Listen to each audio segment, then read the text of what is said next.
Bismillahirrahmanirrahim. Assalamualaikum warahmatullahi wabarakatuh. Waalaikumsalam warahmatullahi wabarakatuh. Udah hanya sedikit, tak jawab lagi. Assalamualaikum warahmatullahi wabarakatuh. Waalaikumsalam warahmatullahi wabarakatuh. Alhamdulillahi rabbil alamin. Wa sallallahu wa sallama ala sayyidina Muhammad khatamil anbiya wa habibi rabbil alamin abil qasimin amin wa ala alihi wa sahbihi ajma'in.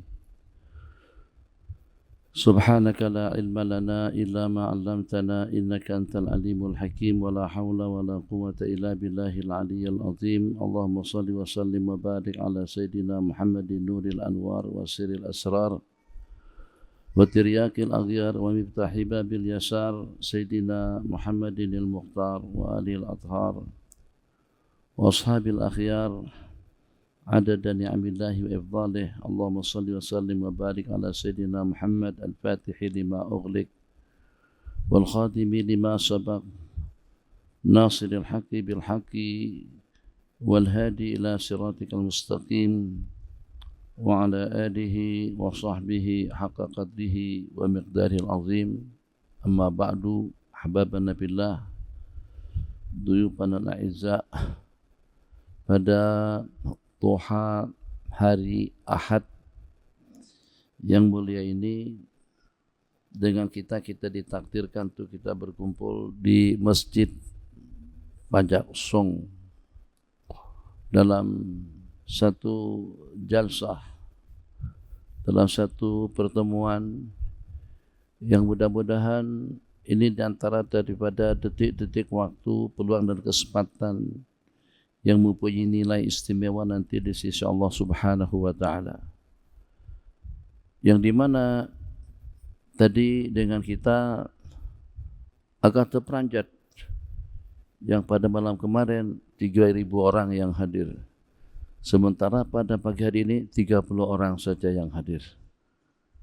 Terperanjat dengar kan? Jadi tadi nak sebut juga, kalau beberapa tahun yang lalu, baik itu dengan kuliah subuh, kuliah duha, atau juga dengan kuliah maghrib, masjid ini penuh. Yang pada masa itu serba tidak lengkap.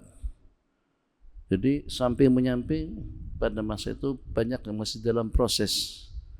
Ruang makan pun hanya boleh masuk dalam 4, 5, 6 orang. Situ tuh belakang sana semalam tuh makan nasi biryani. Sehingga terpaksa kawan-kawan agak jadi bimbang, masuk tak masuk. Masuk ke dalam tak cukup tempat.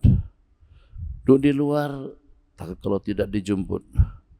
Kemudian dengan ceiling atau juga dengan atap yang ada di belakang pun juga pada saat ketika itu tidak ada.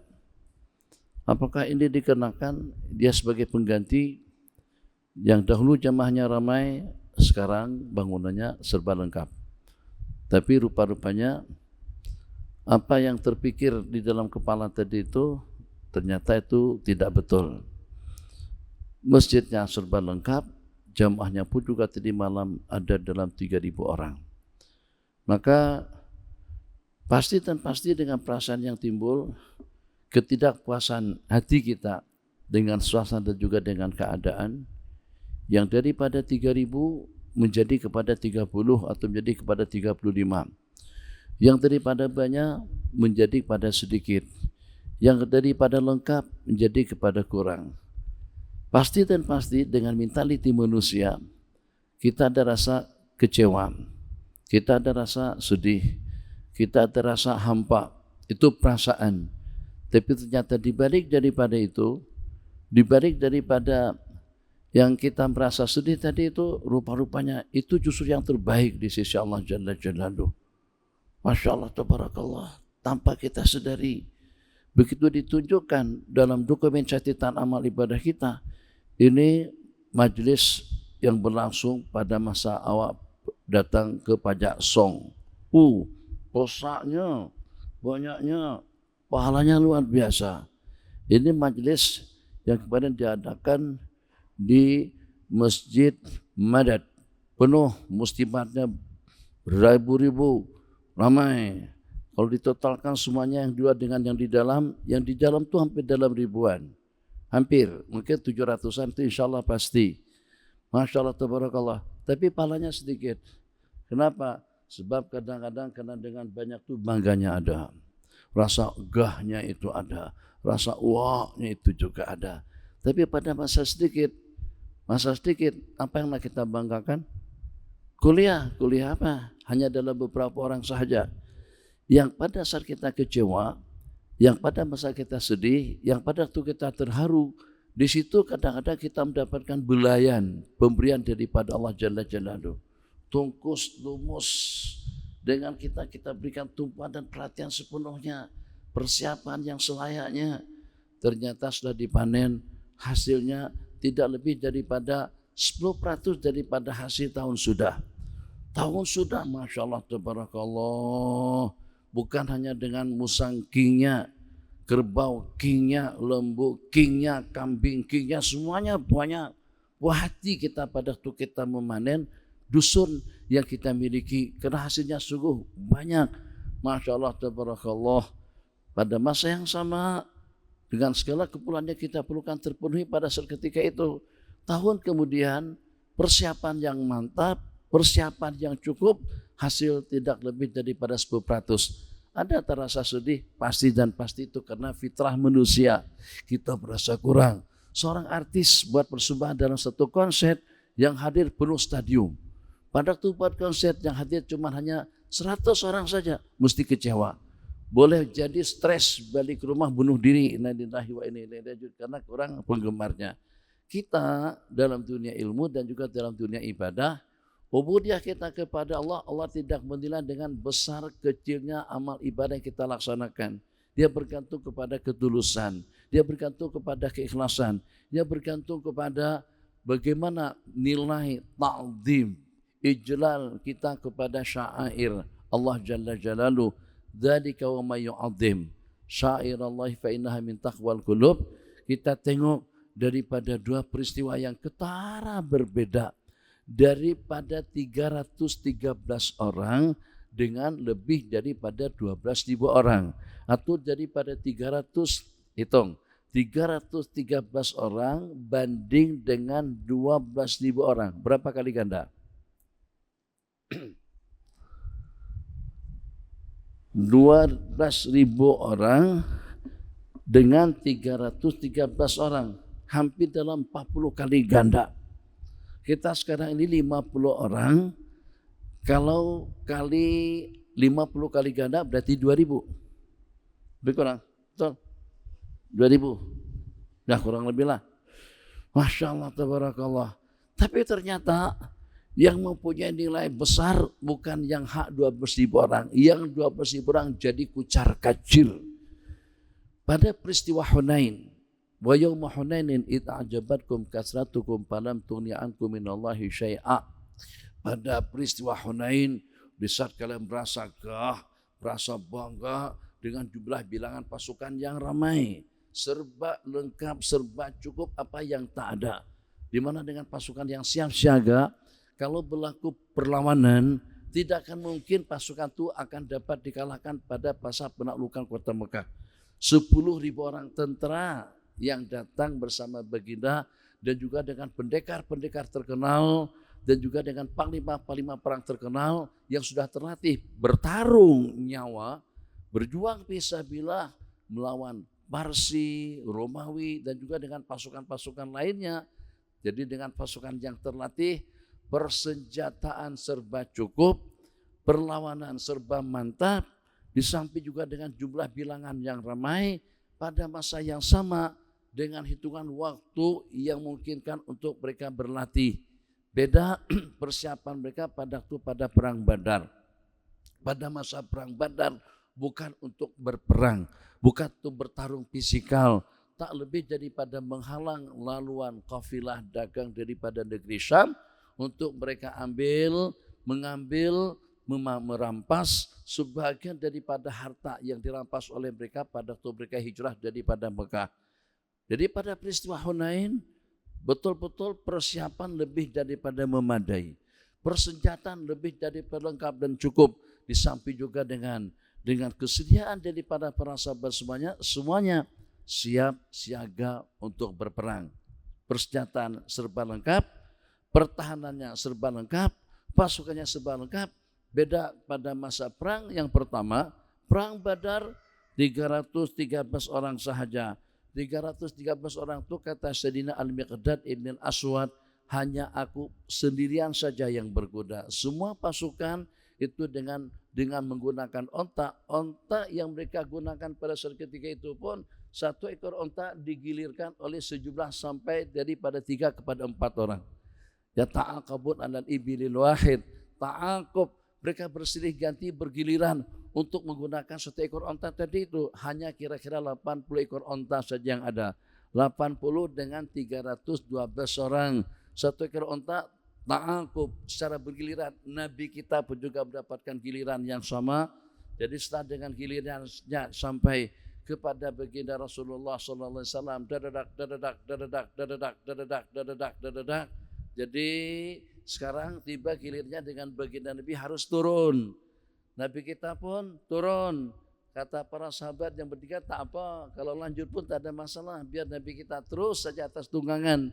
Nabi kita bersabda, kalian tidak berarti lebih kuat berjalan daripada aku, dan aku juga tidak terkaya dengan ganjaran pahala daripada Allah Subhanahu wa taala. Aku juga ingin mendapatkan pahala berjuang fisabilillah itu dengan berjalan kaki. Nabi kita turun, yang punya giliran naik. Begitu kondisinya. Persenjataan serba tidak ada, perlengkapan serba tidak cukup. Modal satu-satu yang mereka pada saat ketika itu hanya semata-mata dengan iman dan yakin, dan juga dengan doa dan munajat kepada Allah Subhanahu wa taala. Tapi dengan jumlah bilangan yang sedikit, dengan jumlah bilangan yang tak ramai mana, dengan persenjataan yang tidak cukup, dan juga dengan waktu latihan yang boleh dikatakan tidak ada, justru turun firman Allah yang berbunyi, walaqad nasarakumullahu bibadrin wa antum adillah. Allah telah memberikan kemenangan kepada kalian, kepada pasukan kalian pada masa peristiwa perang Badar, peperangan yang pertama, di saat kalian dalam keadaan hina dina, dalam keadaan terharu, dalam keadaan sedih. Munajat kita kepada Allah Jalla Jalaluh akan didengar pada saat ketika itu. Berbanding pada peristiwa Hunain, 12.000 orang, 10.000 itu daripada Madinah untuk menaklukkan kota Mekah, yang walaupun dikatakan secara silman tapi masih ada perlawanan sedikit, itu dengan pasukan Sayyidina Khalid ibn Walid radhiyallahu ta'ala anhu. Sehingga ada di antara daripada ulama mengatakan kota Mekah itu direbut secara anwah, secara kekerasan, secara peperangan. Yang mu'tamad tidak. Yang mu'tamad itulah secara silman, secara damai. Nabi kita bersabda, ma dhannukum anifa ilum bikum, macam mana pengamatan, macam mana menurut kalian yang bakalan akan aku lakukan kepada kalian. Kata mereka, akhun karim, wabnu akhin karim, orang yang mulia, anak kepada orang yang mulia, daripada keturunan yang mulia, daripada seorang rasul yang mulia, daripada kehidupan yang mulia, dan juga daripada didikan yang mulia. Adabani Rabbi fahsana ta'dibi, aku telah dididik oleh Allah Jalla Jalaluh sehingga aku mendapatkan pendidikan peradaban yang bagus. Uba'as innama bu'ithu liutamima makarimal akhlak. Memang betul-betul terbukti dengan kita dan juga dengan paparan sejarah, dapat disaksikan dengan mata kepala para sahabat yang paling ramah, yang paling bijak, yang paling tabah, yang paling adil, yang paling yakin, yang paling abid, yang paling istimewa, yang paling pemurah adalah Sayyiduna Rasulullah sallallahu alaihi wasallam. Ahsanan nas, sebaik-baik makhluk, sebaik-baik manusia, itu sudah dilihat dan disaksikan oleh para sahabat, dan juga dengan kita tidak terkecuali daripada paparan sejarah daripada syamailah Rasul, dan juga daripada sirah Rasul sallallahu alaihi wasallam. Nabi kita bersabda, idhabu fa antumut thalaqa, oke, bebas kalian semuanya selamat. Masya Allah tabarakallah, seperti ucapan Nabiullah Yusuf alaihissalam, la tasriba alaikumul yaum yaghfirullahu lana wa lakum wa arhamur rahimin. Tidak ada rasa dendam karena Nabi kita diusir. Harta kekayaan para sahabat yang hijrah itu dirampas dan diambil, diperangi. Sepanjang Nabi kita di Mekah dicercah dan dicaci, sehingga sampai menetes air mata baginda pada tuh melihat kota Mekah yang Nabi kita tinggalkan pada pagi hari Nabi kita hijrah. Ya Makkatu innaki la ahabbul biladi ilayya. Mekah, kau merupakan negeri yang paling aku cintai. Laula anna qaumaka akhrajuni makhrajtu. Kalau bukan kena dengan kaummu, kalau bukan karena mereka yang mengusir aku tidak akan keluar. Masa Nabi kita kembali. Agaknya dengan kita yang pernah ditindih dengan usus, dengan kotoran onta, yang pernah dicerca dan juga yang pernah dicaci, yang pernah diserang dan juga yang pernah diperangi. Agaknya kalau pada itu kita berkuasa, macam seperti partai politik, kemarin sudah bercalonkan, sudah kan? Tercalonkan semuanya dah. Kalau pada itu kita menang, kita sapu habis. Kalau boleh ada partai lawan tak boleh terbabi dalam kabinet, tidak boleh terbabi dalam sidang parlemen. Itu biasanya seperti kita akan meluahkan rasa dendam kita kepada musuh yang dahulu. Masya Allah tabarakallah, aku sampai pada tahap dipenjarakan. Tunggu, aku akan cari case awak supaya kamu juga masuk dalam tahanan penjara. Itu biasanya dalam politik seperti itu. Pikir kenapa? Tawa kenapa? Biasalah. Jadi rasa dendam itu diantara daripada, kalau kita katakan fitrah, barangkali ada fitrah yang terkendali, ada yang fitrah yang tidak dapat dikawal. Pendek kata, dengan baginda Rasulullah sallallahu alaihi wasallam patah balik ke Mekah, tidak menyimpan rasa dendam, tidak menyimpan rasa benci, tidak ada menyimpan rasa geram kepada mereka, semuanya dibebaskan. Pembebasan pada siang hari itu terdapat tidak kurang daripada 2.000 orang yang masuk Islam. Berangkat pasukan setelah penaklukan kota Mekah, dalam beberapa hari kemudian jumlah bilangan tentara ramai, persenjataannya lengkap, persiapannya pun juga mantap. Dadadak, dadadak, dadadak, dadadak, dadadak. Apa yang berlaku? Ronda pertama. Posingan pertama, para sahabat, pasukan baginda yang menjadi panglima perang mereka, Sayyidina Rasulullah SAW, itu menjadi kocar-kacir. Kenapa? Disebabkan karena sedikit perasaan bangga, sehingga Allah tak bagi pertolongan pada pusingan yang pertama. Wa yauma Hunainin id a'jabatkum kathratukum.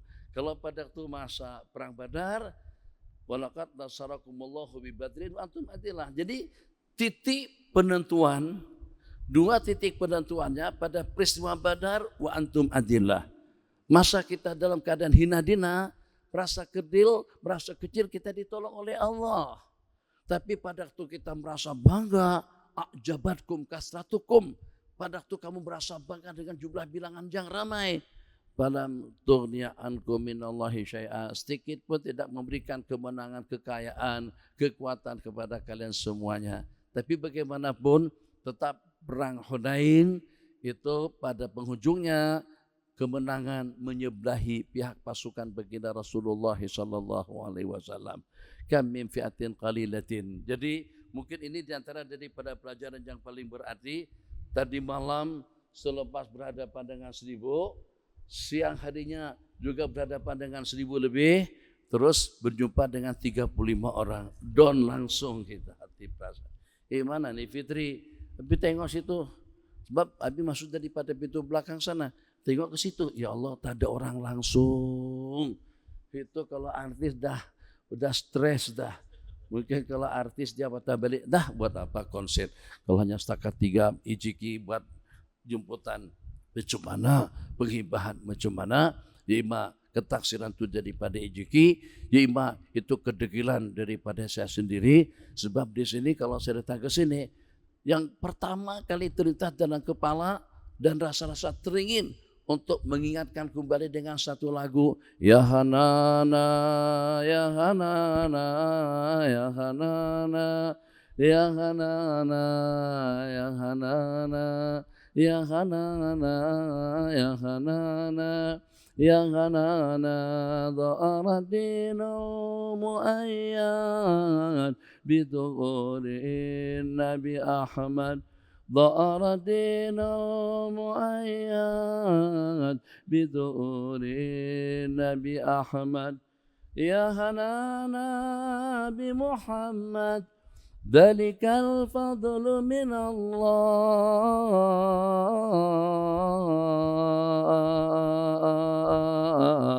Allah. Kenapa ingat lagu itu? Ayo, 100 ringgit. Kenapa ingat lagu itu? Kenapa ingat lagu itu? Sebab orang yang pertama yang mengatakan itu lagunya orang Quraisy duduk dekat sini. Ini peristiwa hampir puluhan tahun yang lalu.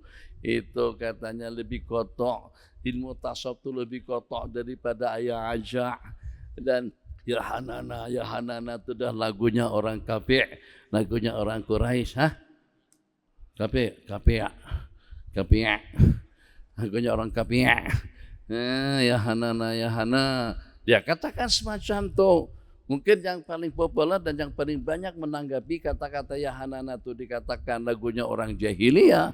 Saya pada masa itu. Makanya begitu sebut Pak Jackson, teringat, oh beliau tuh duduk dekat dengan sini. Yang mengatakan ya Hanana itu lagunya orang kafir atau lagunya orang jahiliyah. Jadi kita pun pada masa itu terngiang-ngiang mengingatkan kembali atau terngiang-ngiang ingin tahu, kepikiran. Bila Abu Jahal menyanyi macam tuh. Bila Abu Lahab main kompang. Bila Umayyah menari, ya Hanana. Jadi Abu Jahal, ya Hanana. Ya ada begitu kah? Itulah astagfirullahaladzim. Jadi sehingga sampai kita diperli, dicerca dan dicaci pada seketika itu. Kita dikatakan tidak ngerti, tidak paham. Kenapa dia itu? Itu salawat, bukan. Ayat, bukan. Zikir pun juga bukan. Dia cuma hanya dengan ya Hanana, Allah itu saja. Atau dengan ya Hanana. Siapa yang suruh lenggak-lenggok? Tak ada di antara daripada syarat melakukan lagu ya Hanana dengan menggerakkan tangan seperti itu. Tapi dikatakan itu bukan salawat. Macam mana itu bukan salawat? Sallu ala khairil anami al-Mustafa badri tamami. Sallu ala, berarti ada salawat di situ. Yashfah lana yawmaz zihami. Yang nanti akan memberikan syafaat kepada kita pada hari kiamat, itu berarti doa. Dia zikir, dia adalah doa, dia juga adalah salawat, dia juga madaih, menyanjung, memuji baginda Rasulullah sallallahu alaihi wasallam.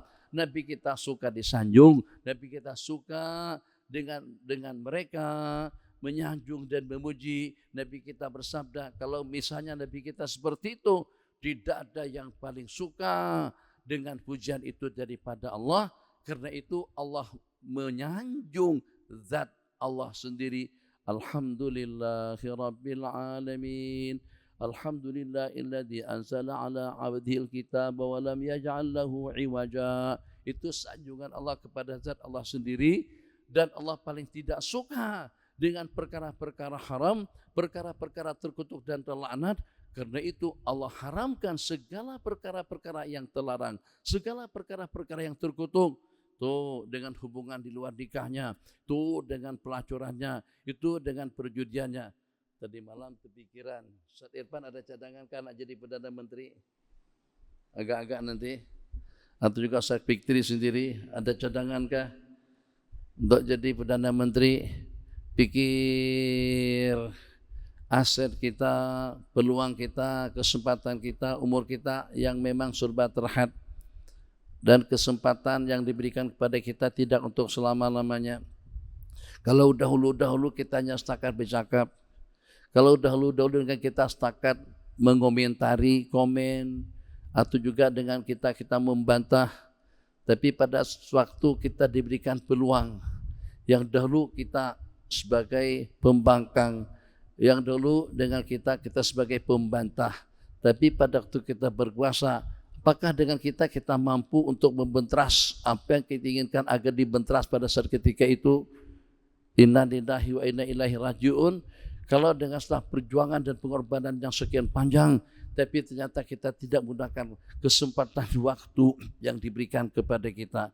Dulu insya Allah, kalau seandainya sudah ada duit, sudah berumah tangga, sudah kawin, dan juga kalau perekonomian penghasilan kita sudah stabil, aku nak luangkan waktu untuk ibadah, luangkan waktu untuk tahajud, untuk duha, awabin, rawatib, qabliyah dan ba'diyahnya. Aku akan luangkan waktuku yang terbanyak untuk keluarga. Ada waktu untuk bersama anak-anak, ada waktu untuk bersama keluarga. Ya minimal lah 1 kali dalam seminggu, pada tiap hari Sabtu juga pada tiap hari Ahad. Minimal lah pagi Ahad ke masjid dengan anak-anak dan istri. Itu yang kita rencanakan. Alhamdulillah sudah stabil semuanya. Anak-anak sudah besar-besar, penghasilan sudah stabil, masukan kita pun juga bagus. Nah pada saat ketika itu bagaimana kira-kira dengan keadaan kita? Ternyata realitinya ya ima dengan kita tidak mampu untuk melaksanakan rencana dan cadangan yang pernah kita cadangkan. Ima dengan kita juga harus larut, lengah, lalai macam mana orang-orang yang sebelum kita. Pas sudah berumah tangga, alhamdulillah, dapat istri 3, alhamdulillah, dan juga rumah 3, kereta pun juga 3, macam-macam banyak yang 3. Innallaha witrun yuhibbul witra. Allah itu ganjil dan sukakan yang ganjil. Keperluan hidup terpenuhi, segala hasrat keinginan sudah tercapai. Bagaimana kita pada saat ketika itu? Apakah kita akan merealisasikan, akan menerjemahkan, akan melaksanakan apa yang kita cadangkan pada saat ketika itu? Maka kita tidak ingin tumbang. Kita tidak ingin tumbang, tidak ingin setakat dengan janji yang dijanjikan. Dan itu adalah sedikit atau kalau tidak semuanya itu adalah perangai orang-orang politik. Jadi pada waktu berkuasa, ternyata yang tadinya kita protes, ternyata kita terbabit dengan perkara yang sama. Yang tadinya kita punya cadangan dan juga punya usaha dan juga punya upaya agar pada kalau waktu kita berkuasa kita akan laksana itu dan ini, ternyata tidak ada satupun yang terlaksana. Waliyadzubillah. Apakah nanti selepas kita kehilangan kursi, apakah nanti selepas kita kehilangan jawatan, baru dengan kita menyesal kembali? Bukan berubah, menyesal kembali. Inna lillahi wa inna ilaihi raji'un. Jadi Masya Allah tabarakallah, dalam perjalanan hidup yang tidak akan memihak selama-lamanya kepada kita, ada waktunya kita lapang, ada waktunya kita senang, ada waktunya kita di atas, ada waktunya kita memerintah, ada waktunya dengan kita sebagai pembangkang, ada juga waktunya dengan kita sebagai rakyat biasa. Maka pada waktu unsur yang 5 masih bersama kita, hidup masih bersama kita, masa remaja masih bersama kita, peluangnya masih bersama kita, kekayaannya masih bersama kita, hidupnya juga masih bersama kita. Jadi kalau sudah lengkap yang 5 benda tadi itu, syababaka qabla haramik, ghinaka qabla fakrik, hayataka qabla mautik, parakaka qabla syughlik, ghinaka qabla fakrik. Apa kelima? Umraka khamsan qabla khamsin, syababaka qabla haramik, hayataka qabla mautik, ghinaka qabla fakrik. Kemudian dengan parakaka qabla syughlik,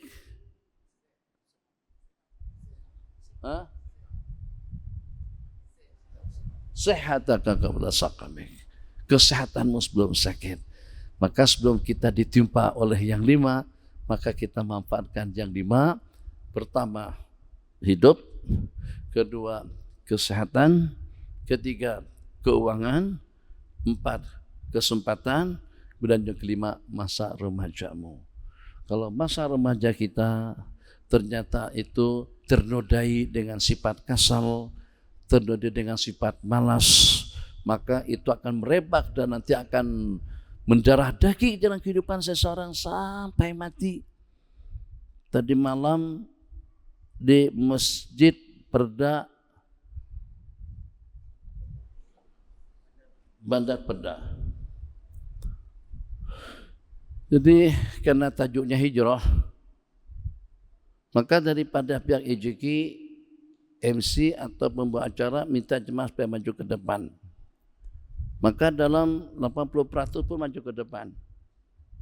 Tapi masih ada lagi bapak nyendar, atau juga dengan kita sebut dengan kaki menyendar di tiang-tiang, pojok sana, pojok sini, tiang sana, tiang sini, terlintas dalam kepala bila kita nak berubah kepada yang lebih baik. Tak ada perbezaan antara 1444 dengan 1445.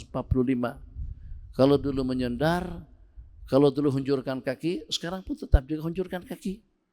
Sekarang pun tetap juga menyendar. Dahulu makan minum tangan kiri, sekarang pun tetap juga makan minum tangan kiri. Dahulu saat pertama ngantuk, tak baca zikir, sekarang pun juga masih tetap seperti itu, senyap saja. Dahulu tidak pernah mengaminkan imam, ternyata berlanjutan sampai sekarang pun juga tidak pernah mengaminkan imam. Dahulu tidak pernah menyahut salam, sekarang pun juga tetap tidak pernah menyahut salam. Dahulu dengan kita tidak pernah menyahut azan, sibuk dengan musik, sibuk dengan grup, sekarang pun juga ternyata seperti itu. Dahulu dengan kita terlupa baca doa di waktu makan dan juga selepasnya, sekarang pun juga seperti itu. Bila waktunya, kapan waktunya? Famata nataghayyar, famata natahawal. Innallaha la yughayyiru ma biqaumin hatta yughayyiru ma bi anfusihim. Allah tidak akan berubah suatu nasib bangsa kecuali kalau pada waktu dengan kita berubah terlebih dahulu. Ini diantara daripada ma'ani al-hijrah, antahjura ma nahakallahu anhu. Kita berhijrah daripada perkara yang dicegah, daripada perkara yang dilarang oleh Allah Subhanahu wa taala.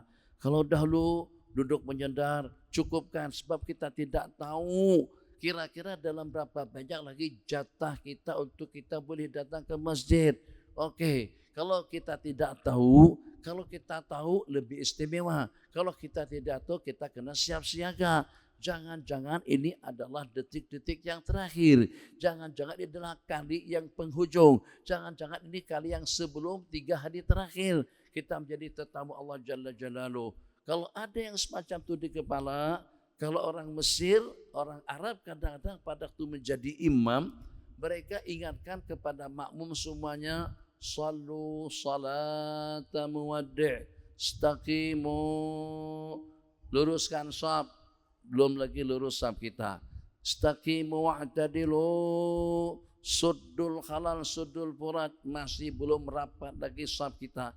Kita tak nak kita dijemput oleh Allah dalam keadaan tuntutan-tuntutan yang Allah tuntut kepada kita, perintah-perintah yang disampaikan oleh Tuk Khatib kepada kita, ittaqullah, dengan melaksanakan segala perintah dan juga dengan meninggalkan segala larangan. Memanglah kalau dengan perintah itu ada qadril istita'ah, wa idza amartukum bi syai'in fa'tu minhu mastata'tum. Kalau dengan larangan kita tinggalkan secara tuntas, secara total, sementara kalau dengan perintah kita laksanakan semampu kita. Memang betul seperti itu, tapi untuk merapatkan shaf kan kita mampu. Untuk makan minum menggunakan tangan kanan kita mampu. Untuk mengaminkan doa Fatihah daripada imam kita mampu. Untuk mengucapkan salam kepada orang ramai kita mampu. Untuk menjawab salam dengan elok dan baik pun juga kita mampu. Untuk kita berpakaian serba putih pada hari Jumat pun juga kita mampu. Untuk kita pakai sorban pada hari Jumat secara khusus, pahalanya 70 kali ganda atau 40 kali ganda lebih afdal daripada kita tidak pakai sorban. Pada hari Jumat pun juga kita mampu. Untuk kita tayamun, memakai selepa, sendal, kasut, kanan pada waktu kita memakai dan kiri pada waktu kita melepaskannya pun juga kita mampu. Masya Allah, tabarakallah. Tapi kenapa dengan kita tidak melaksanakannya? Ini diantara daripada problem, diantara daripada penyakit perusak, pencemar yang sudah mendarah daging dalam kehidupan kita. Syababaka qabla haramik, masa remajamu sebelum Anda tua itu tidak kita kondisikan dengan baik. Sehingga sampai tua, dulu pada masih muda, tak ada upaya untuk menahan mata. Akhirnya setelah tua ngantuk sepanjang program berlangsung. Khutbah ngantuk, pengajian, ngantuk, zikir ngantuk, mulai daripada usia kalian yang masih muda-muda lagi. Kalau kita celekkan mata kita, kalau kita tahan, insya Allah selama-lamanya. Dan juga dengan hadis atau dengan riwayat yang diriwayatkan, al-utas asyadid dikatakan, at-tatha'ub, ada 5 yang itu daripada syaitan. Di antara daripada yang 5 yang tersenada dalam sebuah hadis, al-utas asyadid, bersin yang bersangatan, wa nu'asu inda dzikir, dan mengantuk pada masa berzikir. Ada lagi yang ketiga, keempat, nanti kita senaraikan dengan rangkaiannya. Ingat, 5 macam, 5 perkara daripada syaitan. Tasawuf daripada syaitan, kasal daripada syaitan, nu'as daripada syaitan. Kalau kita sejak daripada awal lagi tidak menanggulangi dan juga kita tidak melawannya, sampai pada masa dengar khutbah pun yang hukumnya wajib, tidak sah salat Jumat kita laksanakan kalau dengan khutbahnya tidak terlaksana dengan baik. Dan ada daripada syarat sahnya khutbah harus didengar oleh 40 orang yang hadir daripada awal khutbah sampai habis. Kalau mata kita mengantuk, macam mana kita mendengar, macam mana kita paham? Itu diantara daripada problem yang kita hadapi. Jadi kalau kita tidak mengkondisikan diri, kalau kita tidak pernah menyaksi, maka diri kita ini menjadi manja. Dan juga dengan setan pun juga sudah tahu, dia sudah punya pangkalan, dia sudah punya pelanggan. Pastikan saja orang-orang yang mengantuk tuh di mana-mana saja, yang mengantuk tuh nanti di pengajian, dia juga orangnya. Nanti pada masa khutbah, dia juga orangnya. Pada masa berzikir, dia juga orangnya. Kenapa? Karena dia sudah ada langganan. Jadi sudah sign kontrak untuk 30 tahun ke depan. Nalillahi wa inna ilaihi. Betul Habib, betul. Jadi kalau tak paksakan, insya Allah tidak. Dulu tuh kamu paksakan macam mana kamu paksakan, turutkan kehendak dia. Akhirnya kita pun jadi terkalahkan. Sekarang aku boleh, Malaysia boleh, aku boleh. Hidup kita boleh. Jadi macam mana? Di antara daripada asbab, kita ada tajuk nih. Di antara daripada asbab agar bagaimana dengan kita jadi boleh, kita sanksi. Allah teringat mat kilau. Tengok abang nih, mat kilau. Coba kalau mat kilau itu mengalah aja dalam pertarungan, tambah lagi dengan pejuang upahan yang dari Indonesia itu kanonnya dari Indonesia. Kenapa pemain Indonesia cari pemain daripada Thailand kan? Hakikat yang sebenarnya bukan dari Indonesia kan pada waktu itu. Siapa namanya itu? Nah yang kecil tuh, yang main karate, yang bertarung terakhir dengan mat kilau, mati dia. Hantu kan tuh pemain film artis itu dari Indonesia. Atau aktor dari Indonesia, carilah dari Thailand kah, atau daripada Mas Saleh kah, supaya tidak memburukan nama Indonesia lah. Sebab Habib juga menonton film tuh, nonton kata itu tuh dari Indonesia, itu pelatih karate dia di sana, itu pemain silat tuh, ahli silat sana. Ya betul lah, tak apalah, tapi ada ujung Indonesianya itu, yang walaupun tapi Banjar, tapi macam Banjar Indonesia juga. Jadi Allahumma shalli ala sayyidina Muhammad. Allah, ada beberapa poin penting atau ada beberapa tip-tip untuk kita mengatasi al-kasal wal ajas. Na'udzubika minal hammi wal hasad wa na'udzubika minal ajzi wal kasal. Tidak semua orang hatinya termotivasi dengan fadail, dengan manakib, dan juga dengan balasan keampunan dosa belum tergugah, akan mendapatkan kebebasan diri daripada api neraka belum tergugah, akan mendapatkan ganjaran pahala yang berlipat ganda belum tergugah. Bila hatinya akan patuh dan taat, ya kalau pada itu ada arahan, ada perintah, ada amaran, ada ancaman. Bisa seperti pada masa pandemi COVID-19. Kalau tidak pakai mask, akan dikenakan saman 1.000 ringgit. Semuanya pakai mask. Sayang, pihak polis dan juga pihak KKM, kemudian keamanan tuh, KM, MKM, KKM, MKM tidak keluarkan arahan. Siapa yang mengantuk pada masa khutbah berlangsung akan dikenakan saman 300 ringgit. Pada masa itu kita berperbandingan Ustaz Irfan dengan sembahyang. Di mana mas dan di mana salat 5 waktu? Kalau tidak pakai mas, kalau memang betul-betul di Masjid Pajak Sur ini ramai, banyak corona, beriktikaf 3 tahun di masjid sini. Siapa saja yang masuk kena berjaga-jaga. Satu pakai mas, ambil suhu badan, harus pasti dah dapat 2 dos. Dalam poket ada mais sejahtera. Kemudian tembak lagi kepala, suhu badan tadi itu, basuh tangan, baru masuk, jaga jarak. Masya Allah. Jadi memberikan satu gambaran kepada kita di dalam masjid itu banyak corona yang beriktikaf menjadi wakil kepada manusia. Kalau ke mall orang tak takut. Panggung wayang biasa tetap beroperasi, pusat-pusat hiburan tetap beroperasi, dalam pesawat padat lagi tetap juga beroperasi. Pada masa itu kami di Terengganu, Perak, Melaka, Kedah. Mana Terengganu? Abang Terengganu? Hah? Itu Terengganu kah? Kan? Pancasong. Masa di Terengganu ada satu makanan yang paling populer sekali, namanya nasi dagan atas tul. Pernah? Pernah makan situ? Emang sedap. Tak ada yang namanya jaga jarak. Keluarga berhimpit-himpit. Orang yang semuanya berapat. Semuanya rapat.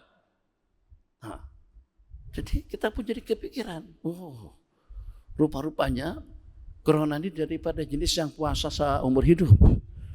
Dia tak datang ke restoran. Dia tidak pergi ke mall-mall. Dia tidak mau datang ke pusat-pusat hiburan. Kenapa? Itu buat maksiat di situ. Jadi lebih mendingan lebih kita etikaf di masjid saja. Jika sampai kepada tahap masjid kita tutup. Satu.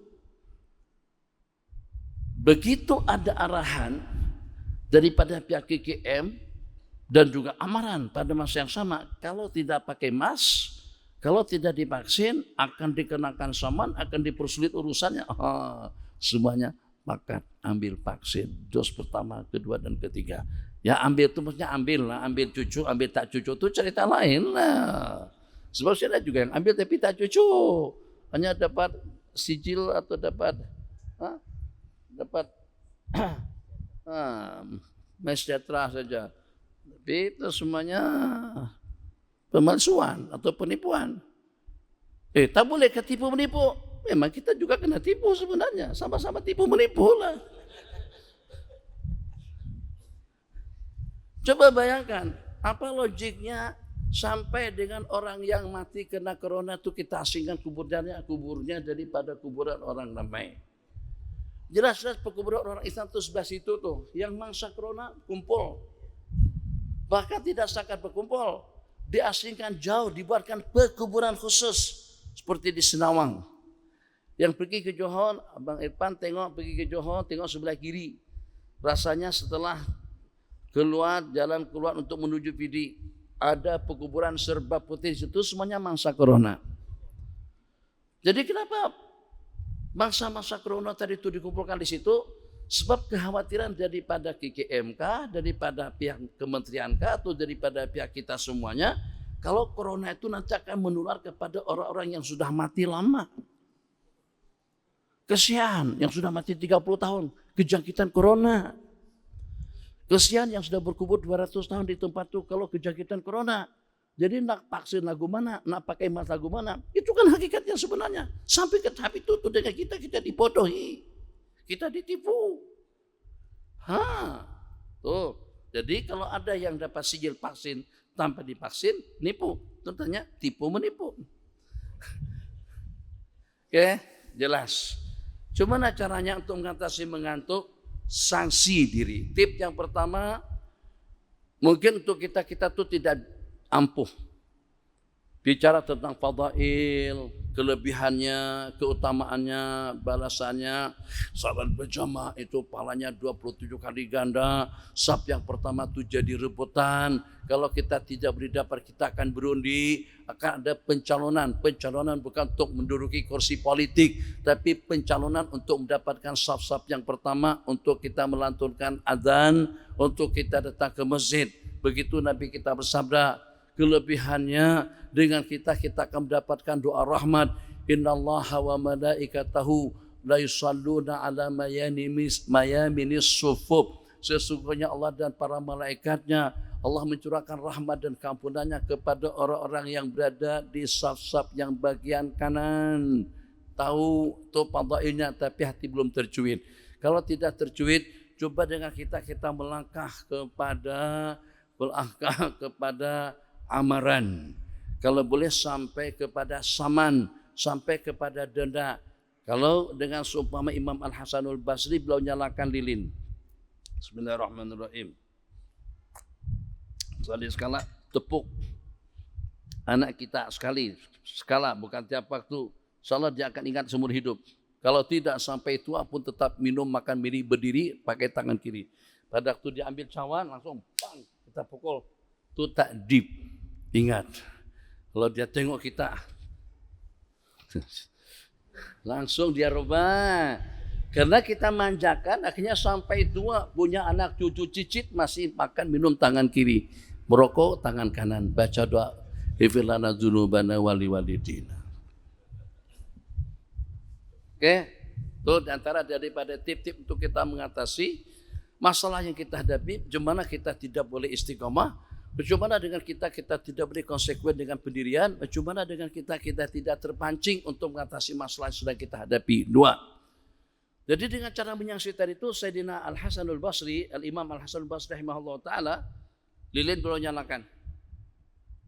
Tidak bunyi. Lilin beliau nyalakan. Angkatlah nih lilin. Beliau jolokkan.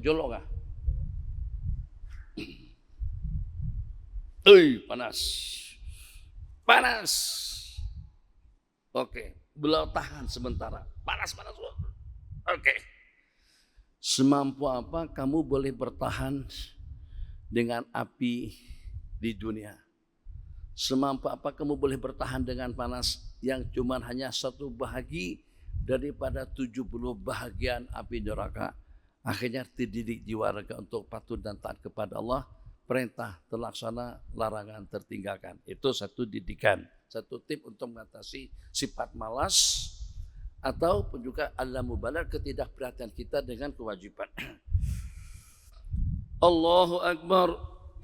Sami'allahu liman hamidah. Allahu Akbar. Assalamualaikum warahmatullahi. Assalamualaikum warahmatullahi. Yang kaki malas tadi itu ketika salat jamaah dia rela saja. Karena sudah terbiasa. Adzan berkumandang Allahu Akbar. Yang walaupun lagu rontak Madinah, Yaman, Mesir. Dalam nonton adzan tuh dua syahadat, yang pertama dengan takbirnya Madinah. Kemudian dengan yang berikutnya dua kelima syahadat Yaman. Last sekali lagu kucing pun tetap tidak datang. Tadi malam tuh bina komen, perasaan Zamik tadi malam tuh pada waktu kuatkan.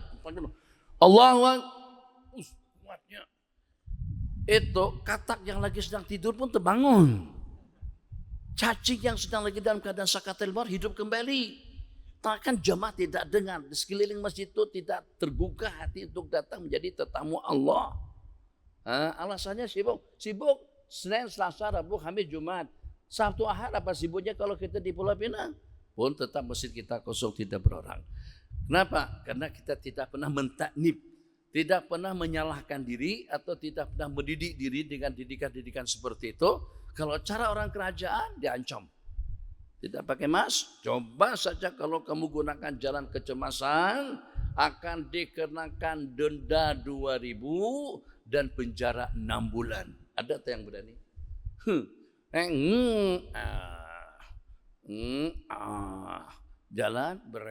Jalan break. Situ kosong. kiri kosong, polis lewat situ, motor laju-laju. Ya Allah, beli murah jalannya lebih awal sampai daripada kita. Aku beli BMW mahal, yang baru 700.000. Ternyata lebih duluan orang yang beli motor murah sampai ke destinasi. Naik motor lebih cepat daripada kita naik kereta. Cemburu kita. Kita pun jadi tergiur. Kata syaitan, masuk je. Kata nafsu, masuk je. Jadi kata akal, 2.000, tak berani masuk. Itu cara kerajaan untuk memastikan agar dengan arahan itu dapat berlangsung, dikenakan saman, dikenakan denda, ancaman penjara, ancaman daripada bukit aman. Ini kalau kita praktekkan dalam kehidupan kita sehari-hari, kita akan jadi orang baik. Hilang mengantuk tadi itu daripada mata kita. Awas kamu kalau mengantuk, nanti malam aku tak bagi awak tidur melainkan setelah baca Yasin 41 kali. Tak berani ngantuk lagi dia. Tapi karena kita tidak pernah menyangsi diri semacam itu, besok ngantuk lagi. Khutbah ngantuk lagi, sepanjang waktu kita ngantuk. Subhanallah, tidak ke masjid, tidak lagi. Berikutnya tidak juga. Kenapa? Sampai yang walaupun azan berkumandang kuat, yang walaupun orang ramai datang daripada jauh penuh masjid, tetap saja dengan kita berada di luar. Jadi di antara daripada problematika yang kita hadapi, perbandingan antara hari Jumat dengan subuh, hari Ahad dan juga hari Sabtu, perbandingan dengan hari Jumat.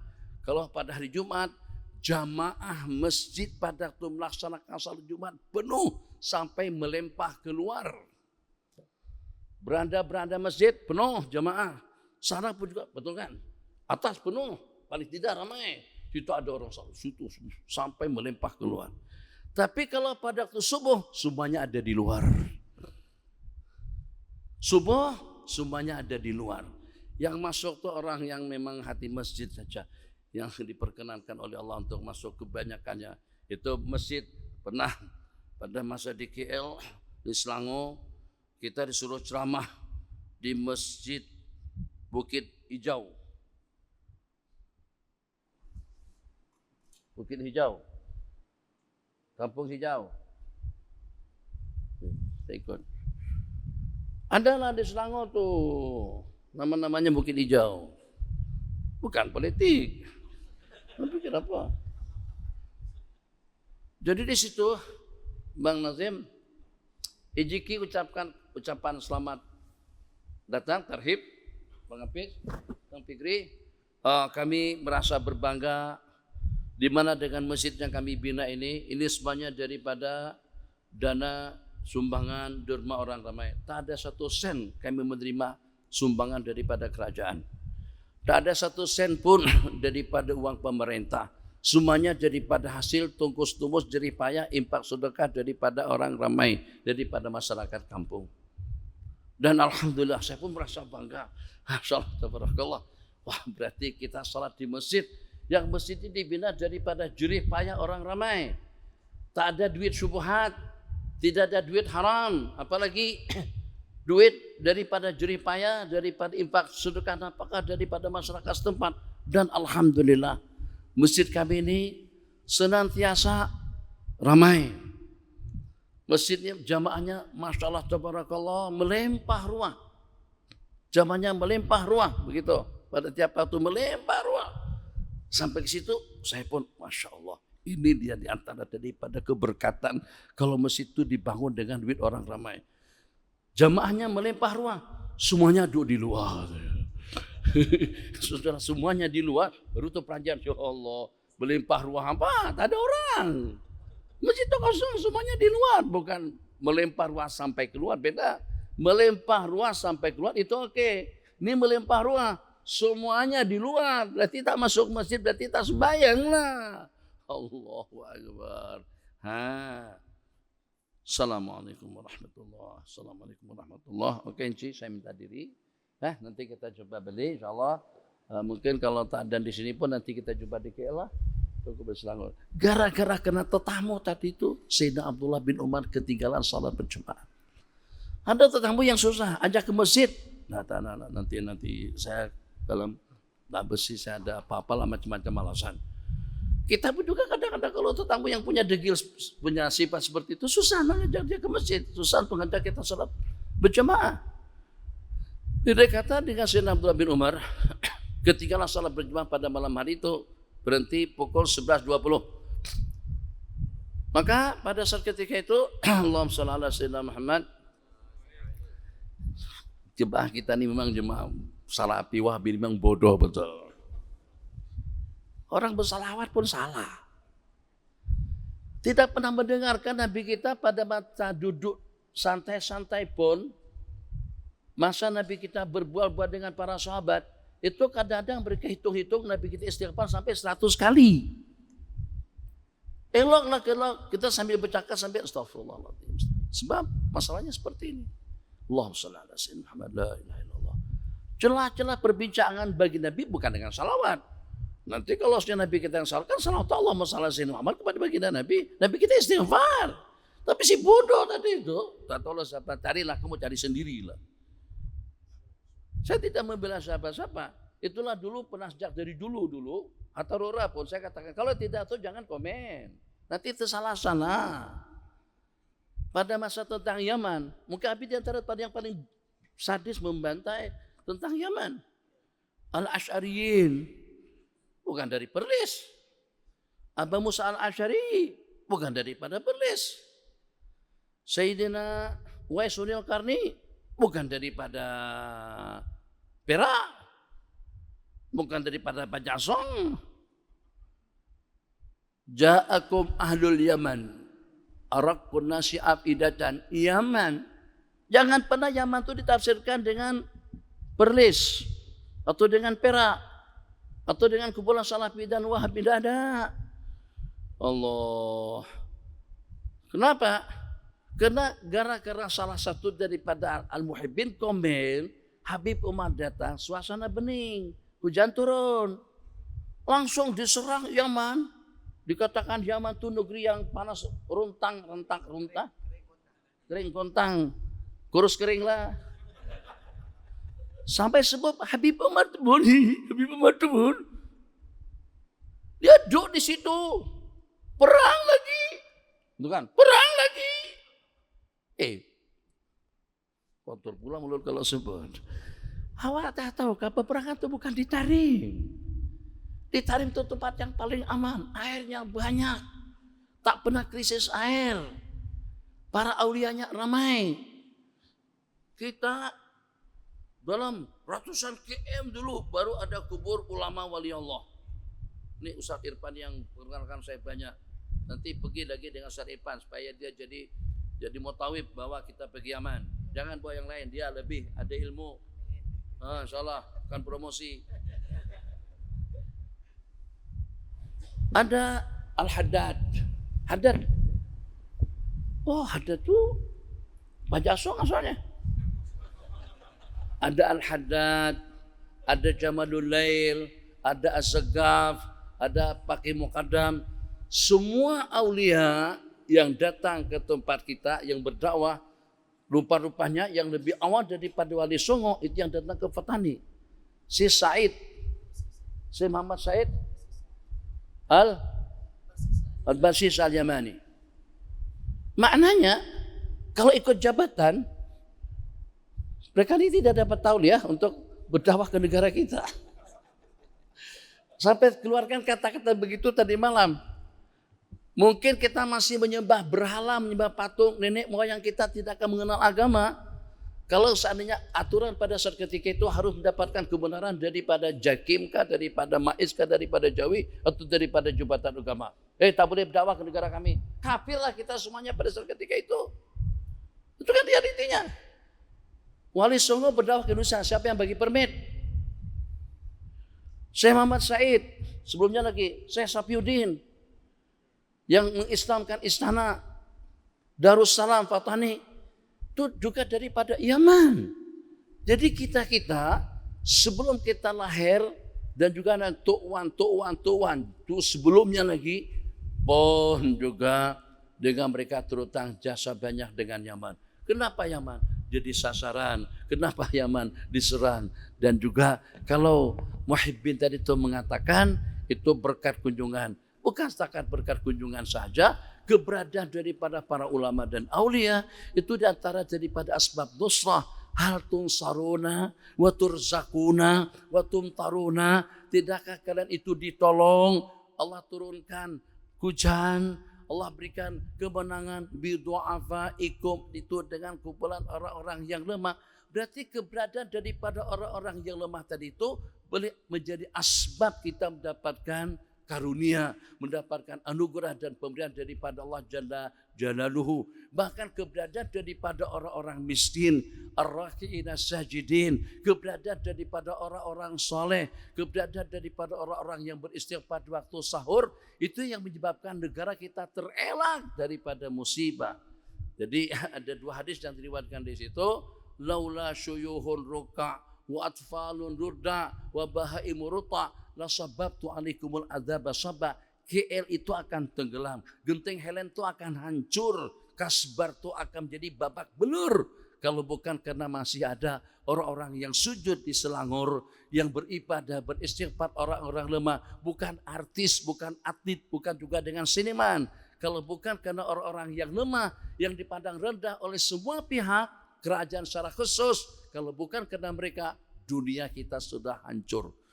Allah berfirman, kalau bukan karena syekh-syekh yang rukuk, yang sujud, suyuh, bukan menteri-menteri jarang ke masjid. Masjid mereka ada di rumah. Atfalun rudda, dan anak-anak yang masih menyusu.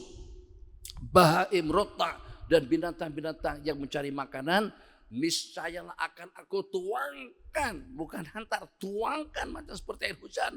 Aku akan tuangkan azab, malapetaka dan musibah kepada mereka. Jadi siapa yang jadi penangkal? Yang jadi penangkal kita daripada musibah adalah orang-orang saleh, para ulama kita, para aulia kita, para habaib kita, dan juga di kalangan orang-orang yang lemah. Itu sedikit menyimpang tentang Yaman. Jadi karena sibuk urusan politik, karena sibuk urusan tetamu, sehingga sampai salat berjamaah berlangsung di masjid, menyesal. Begitu saja ketinggalan salat berjamaah, teringat dalam kepala beliau diantara daripada yang meriwayatkan hadis lebih daripada 1000 buah hadis, salatul jamaati afdalu min salatil fardhi bi 27 darajah. Sembahyang berjamaah itu lebih afdal daripada sembahyang bersendirian dengan 27 kali ganda. Maka selepas tetamu pergi, Allahu Akbar, Allahu Akbar, Allahu Akbar, Allahu Akbar, asyhadu an la ilaha illallah, asyhadu an la ilaha illallah. Ujung, la ilaha illallah, Allahu Akbar. Kamat dulu, Allahu Akbar, Allahu Akbar, asyhadu an la ilaha illallah. Selepas kamat, Allahu Akbar. 2 rakaat pertama baca kuat, 2 rakaat terakhir baca secara sir. Assalamualaikum warahmatullahi. Assalamualaikum warahmatullahi. Astaghfirullahaladzim, astaghfirullahaladzim, astaghfirullah. Allahu Akbar, Allahu Akbar, asyhadu an la ilaha illallah, asyhadu anna Muhammadar Rasulullah. Hayya 'alas salati, hayya 'alal falah, qad qamatis salatu, qad qamatis salah. Allahu Akbar, Allahu Akbar, la ilaha illallah. Kalau dengan kita Melayu usalli. Kalau bukan Melayu ini adalah hati. Allahu Akbar. Bismillahirrahmanirrahim. Alhamdulillahi rabbil alamin. Isya yang kedua, isya yang ketiga, isya yang keempat, sampai beliau laksanakan sembahyang isya sebanyak 27 kali.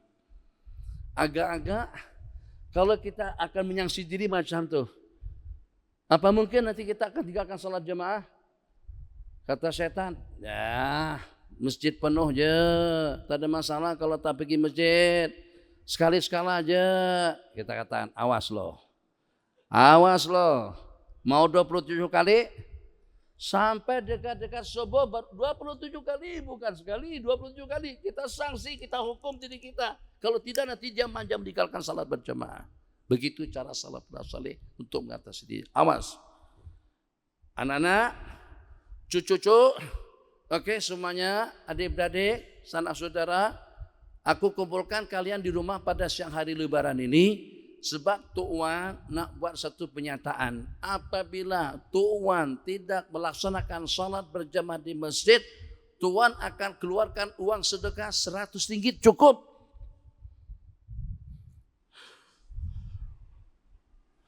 Kata setan, tidaklah. Tidak. Nafsu pun juga ada nanti. Senanglah kalau kita tidak. Datang hati, datang akal, datang suluk, datang tasawuf. Rp100. Wah, tak jadi. Jelek mata langsung bodoh. Allahu Akbar. Begitu cara mengatasi. Tapi kalau kita tidak pernah menyangsi, kalau kita tidak pernah menindak, terserah kita tindak dengan ibadah, kita tindak dengan semacam saman, dendaan, insya Allah. Allahu Akbar. Bismillahirrahmanirrahim. Alhamdulillahirabbil alamin. Ar-Rahmanir-Rahim. Maliki yaumiddin. Kadang-kadang ada bunyi bong. Kita pun terlirik ke sana. Jadi pada masa itu sembahyang, karena sembahyang di kawasan dusun, kebun, ternampak burung terbang dari dahan ke dahan. Ya, biasalah burung bermain di atas dahan, atas pohon. Gara-gara kena dengan burung tadi itu, burung, jangan paham terlalu jauh. Burung, tahu burung tak? Burung. Pada tahun 2013, anggota parlemen bercakap macam ni. Jumlah bilangan dengan bahasa statistik di negara kita, anak haram yang lahir pada tiap tahun, itu hampir mencacah dalam 130.000 orang. Yang tidak dikenal mak dan ayahnya, anak yang dibuang. Ini gara-gara kena dengan burung-burung liar. Di negara kita ada, ini anggota parlemen ya, wakil rakyat cakap. Di negara kita, sesiapapun yang menangkap burung-burung liar itu akan dikenakan saman sampai 50.000, 75.000 sampai ratusan ribu. Gajah berang jalan santai gitu. Ada yang berani tangkap tak? Itu kalau kita tangkap, apalagi kalau seumpama harimau, kalau kita tangkap jual mahal. Mati pun dibeli sama Cina, apalagi kalau hidup. Dapat duit banyak, tapi kena kerajaan buat aturan yang menembak, yang menangkap burung-burung liar. Ada burung kecilnya burungnya itu. Dendanya sampai 78.000. Katanya aturan undang-undang di parlemen kita yang memusnahkan, yang menangkap burung-burung liar akan kena saman 50.000 Rm. Tapi bagaimana dengan burung-burung kita yang liar? Begitu dia cakap kita. Bagaimana dengan burung-burung kita yang liar? Rupanya burung-burung kita yang liar tadi itu samanya 5.000 je. 5.000 je. Bahasa Indonesia selingkuh. Terus selingkuh. Melakukan hubungan di luar nikah. 5.000 je kena denda. Burung liar, tapi burung kita yang liar. Astagfirullahaladzim. Macam seperti Allah tidak tunjukkan orang itu pernah babit ya. Begitu cerita. Oke. Gara-gara burung liar tadi itu. Ini burung beneran, bukan burung yang itu. Terbang. Sehingga pada masa burung tadi itu hilang, akhirnya jadi ragu-ragu, jadi was-was. Aku ini rakaat keberapa? Apa sudah cukup 4 rakaat? Atau masih baru 3? Mau tidak mau, kalau bimbang antara 4 dengan 3, kita anggap 3. Tambah 1 rakaat, beri kita sujud sawi. Lepas sembahyang kebun tadi itu sama siapa? Sama Sayyidina Abdullah bin Umar. Maaf, sama Sayyidina Umar. Yang tadi dengan Sayyidina Abdullah. Yang mengulang sembahyang 25 kali karena ketika salat berjamaah, Sayyidina Abdullah bin Umar. Sedangkan yang menyedekahkan kebun, gara-gara kebun ini akhirnya membuat aku tidak khusyuk dalam sembahyang. Disanksi. Agak-agak besok hari berani lagi tak tengok burung. Denda kebun-kebun diimpakkan untuk menutupi kejanggalan. Kita di masjid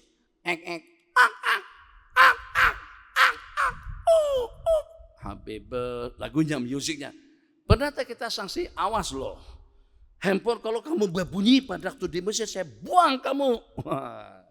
Itu baru jerah. Tak berani lagi onkan handphone. Tapi karena kita tidak pernah menyangsi diri, hari ini baru aja salam, ada angkat handphone dah. Tak berwirid, tak berzikir. Karena kita tidak pernah menyangsi diri pribadi kita. Akhirnya diri kita jadi manja. Macam juga kaki ngantuk. Karena tidak pernah, awas kamu kalau mengantuk. Aku tak bagi sarapan pagi hari ini.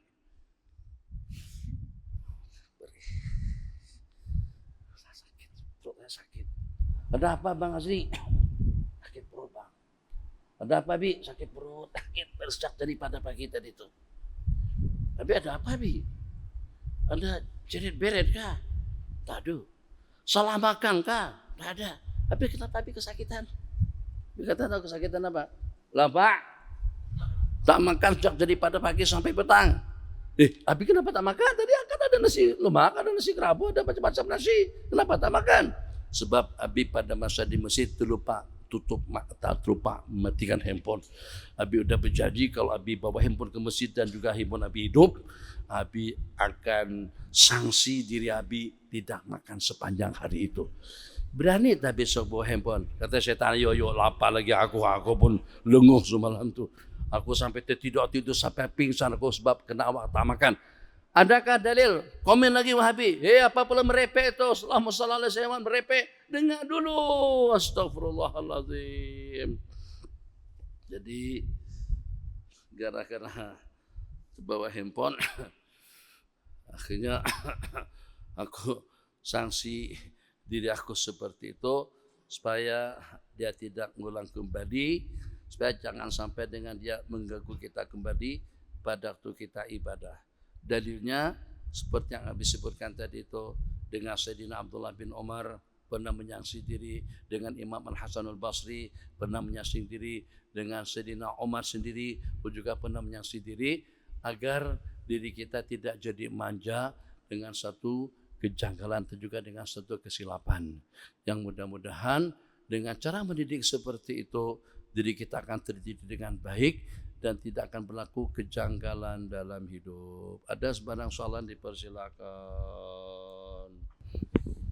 Tikam dari belakang itu tidak cantik, kecuali kalau dalam peperangan. Kalau dalam peperangan tidak ada masalah. Sayyidina Abdullah bin Unais, pada waktu Nabi kita pelawak, mayyatini bira'sih, siapa yang bersedia untuk membawa atau siapa yang bersedia untuk memenggalkan kepala Khalid Al-Juhani. Khalid Al-Juhani salah satu daripada pendekar kafir. Nabi kita sudah di Madinah, mengangkat sumpah akan mengumpulkan 1000 orang pendekar. Jadi siapa yang punya kesediaan untuk membunuh Muhammad, mari bergabung dengan saya. Siapa? Khalid Al-Juhani. Jadi pada seketika itu berita sampai ke Madinah, Nabi kita bersabda, mayyatini bira'si Khalid. Siapa yang sanggup untuk menebas dan membawa kepada saya dengan kepalanya Khalid Al-Juhani, falahul jannah. Nabi kita bagi jaminan surga kepada Sayyidina, kepada orang yang membunuhnya. Jadi pada masa itu dari sejumlah sekian semuanya siap siaga. Saya Rasulullah, saya Rasulullah, saya Rasulullah. Bagi seorang anak muda umur di bawah 15 tahun, Sayyidina Sayyidina Abdullah bin Unais radhiyallahu taala anhu, saya Rasulullah. Tapi kalau saya berjaya untuk memenggalkan kepala dan menyerahkannya kepada baginda, apa hubungan aku? Nabi kita bersabda, engkau akan bersama aku nanti di dalam surga. Maka dengan si pemuda tadi itu punya semangat, punya gairah luar biasa, kalah dengan kita-kita yang tua-tua. Kalau yang tua-tua tidak dikalahkan pun itu kena faktor umur. Maka dengan beliau buatkan persiapan segala-galanya lengkap dan komplit, pergi ke Mekah, Madinah. Ke Mekah, tuh dari gunung ke gunung, turun naik, daripada syaib kepada syaib, daripada lorong kepada lorong, sehingga pada waktu sampai ke Mekah, siapa yang ada ternampak dengan onta saya yang hilang, siapa yang terjumpa dengan ontaku yang hilang, siapa yang ada temukan ontaku yang hilang, menjerit-jerit seperti itu. Jadi dengan beliau berjalan sampai ke Padang Arafah pun juga semacam itu. Siapa di antara daripada kalian yang terjumpa dengan ontaku yang terhilang? Siapa di antara daripada kalian yang pernah menemukan onta saya yang tercecer? Pada waktu itu terus terjumpa dengan kerumunan manusia. Ini kita 40-50, mungkin sama dengan musliman adalah dalam 70 orang. Jadi pada waktu itu terjumpa dengan kerumunan manusia hampir beribu-ribu. Jadi pada saat ketika itu ditanyakan, ini ngapain nih kalian berkumpul di sini? Untuk apa kalian berkumpul? Jadi kata mereka, kami adalah pasukannya Khalid Al-Juhani yang akan bergerak bersama pahlawan atau bersama pendekar itu untuk membunuh Muhammad. Maksudnya membunuh baginda Rasulullah SAW. Jadi pada waktu tadi ke sana mencari onta tersesat, oke, pada waktu itu kalau macam itu saya juga akan siap untuk bersama kalian. Kadang mereka tengok yang mengatakan saya siap untuk bersama kalian itu masih muda, usia di bawah 15-an tahun, maka langsung saja mereka panggil untuk berjumpa dengan atasan mereka. Siapa? Berjumpa dengan Khalid Al-Juhani. Oh, jadi pada saat ketika itu saya siap. Kenapa mendapatkan tumpuan dan perhatian daripada Khalid? Lebih diutamakan daripada yang lain, mendapatkan layanan lebih istimewa daripada yang lain, karena ini punya semangat muda. Masih muda lagi, tapi siap untuk bergabung. Bukan dengan partai politik, bukan. Menang timnya nampak seperti ini. Bukan ini bukan BN, bukan PN. Ini bergabung kepada kumpulan yang akan memberontak, akan membunuh baginda Rasulullah SAW. Maka ketika itu yang bernama Abdullah bin Unais cap, oh ini dia orangnya. Yang bernama Khalid Al-Juhani yang mempelopori akan memberangkatkan 1.000 orang pasukan, 1.000 orang pendekar untuk membunuh Rasulullah SAW. Saya bersama Tuhan, saya siap siaga, saya mau bergabung dengan kumpulan, dengan rencana yang direncanakan. Dilayan, makanan, minuman, layanan. Sampai kira-kira tengah malam pasti yang mabuk lagi sedang mabuk, yang pingsan karena dengan minuman keras pun juga pintam dan pingsan. Jadi pada saat sudah mabuk, pada waktu semuanya pada tidur, Sayyidina Abdullah bin Unais keluarkan pedang, beliau langsung letakkan ke leher Khalid Al-Juhani, beliau tekan, setelah pasti kepala itu terputus, kepala disimpan atau diletakkan dalam selendang, dibawa secara perlahan, secara sembunyi-sembunyi. Kata dia ceritanya menikam dari belakang kan. Nah ini menikam dari belakang nih. Jadi secara sembunyi datang perjalanan seminggu lebih. Dakduk, jalan kaki, bukan dakduk, pergi ke Madinah. Nabi kita dari jauh mengatakan aflahal wajhu, beruntung wajah yang datang. Ini dia kepalanya Khalid Al-Juhani. Jadi kata Sayyidina Khalid, maaf, ini kepalanya Khalid Al-Juhani, kata Sayyidina Abdullah bin Unais, kalau baginda telah janjikan surga kepada saya, apa kira-kira bukti dan petanda untuk dapat aku pertahankan nanti dengan hak aku di dalam surga? Nabi kita kata, bawa tongkatku ini. Tongkat itu diserahkan kepada Sayyidina Abdullah dan beliau wasiatkan agar dikuburkan bersama beliau. Nah itu apakah tidak termasuk menikam daripada belakang? Nah ini dalam rangka peperangan. Al-harbu khuta'ah. Perang itu tipu daya. Jadi boleh saja dengan kita berpura-pura sebagai kawan. Tapi kita lawan. Kita berkura-kura seperti kita memberikan sokongan. Tapi dalam politik bukan termasuk dalam peperangan. Tak boleh berdusta dalam politik. Harus jujur. Tapi kalau dalam peperangan seperti kejadian yang terjadi pada peristiwa Hunain atau juga pada peristiwa Uhud. Mana Abu Bakar, mana Muhammad? Nabi kita kata jangan disahut, senyap semuanya. Mana Abu Bakar? Senyap semuanya. Oh, udah mampus, udah penggal, udah terbunuh mereka semuanya. Mana Umar? Oh, Sayyidina Umar pada waktu disebut. Nabi kita kata senyap dia, jangan bercakap. Tapi Sayyidina Umar tidak dapat senyap dari kita. Ini dia aku, wahai adu Allah. Akhirnya bertarung dan juga bertikam bahasa dengan Sayyidina Abu Sufyan sebelum beliau masuk Islam. Jadi bagaimana? Hijrah ala kulli hal. Hijrah daripada masyarakat seperti itu. Tetangga kita sepan hari repek. Prabu. Tinggalkan, lebih selamat. Daripada kita di situ, mereka berdosa, kita juga belum tentu tabah dan sabar. Supaya orang itu tidak lagi berdosa, kita angkat kaki daripada sana. Wajibkah? Paling tidak pun hukumnya sunat. Hijrah daripada tempat kufur, kekufuran, yang kita tidak mampu untuk melaksanakan perintah Allah, hukumnya wajib. Hijrah daripada taman, perumahan, atau daripada tempat kediaman, resort perumahan, di sana sebut dengan tidak sebut taman, kami sebut dengan komplek, sebut dengan komplek perumahan. Itu kalau seandainya kita tidak dapat melaksanakan ibadah dengan baik dan juga jamaah kita di situ membuat kita jadi terkubur hidup-hidup, kita ajak untuk pergi pun tidak ada yang pergi, itu ulama mengatakan paling tidak hukumnya sunat kita hijrah daripada tempat perkenaan, hijrah dekat Masjid Pajaksong, beli rumah yang ada di depan situ supaya kita boleh berjamaah pada tiap waktu. Jadi begitulah dengan cerita orang yang mencerca. Kalau memang kita ingin mendapatkan yang lebih istimewa, doakan hidayah. Allahumma hadi qaumi fa innahum la ya'lamun. Ampunkan dia ya Allah. Dicerca, dicaci maki, diolok-olok. Bang, nanti tolong antarkan satu dulang buah tamar, antarkan nanti ke tuh palung yang sebelah ujung sana tuh. Antar pikir ya, antar sama palung. Katakan saja hadiah daripada Abi. Orang tadi itu terperanjat. Itu sikap Imam Hasan Basri. Orang terperanjat. Ya ada masalah apa Pak Long dengan si yang berkenan tadi itu. Sebab saya dapat informasi Pak Long itu mencerca, mencaci, maki dan mengopat aku. Maka aku tidak ingin dia berikan ganjaran pahalanya kepada aku. Dia dapat dosa, aku dapat pahala. Maka sebagai balasan atas pahala yang dia berikan kepada aku tuh, tolong bagikan nih kurma ke dia.